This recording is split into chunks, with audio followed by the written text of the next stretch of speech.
কি হৈছে চাওক, আজি কৰ ফাঁকি দি কাম কৰি আছে অসম চৰকাৰ আৰু কেন্দ্ৰীয় চৰকাৰক। সিহঁতবিলাকে কৰ ফাঁকি দি কাম কৰি আছে। আজি সিহঁতবিলাকে যে অসম চৰকাৰৰ আজি হিমন্ত বিশ্ব শৰ্মাই কয় যে কৰ ফাঁকি দি কোনো এটা কাম নহ'ব বুলি কয়।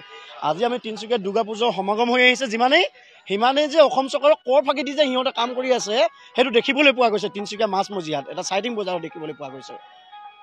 ইয়াৰ ওপৰত বিহিত ব্যৱস্থা গ্ৰহণ কৰিবলৈ প্ৰশাসনক অতি শীঘ্ৰে আমি দাবী জনাইছোঁ।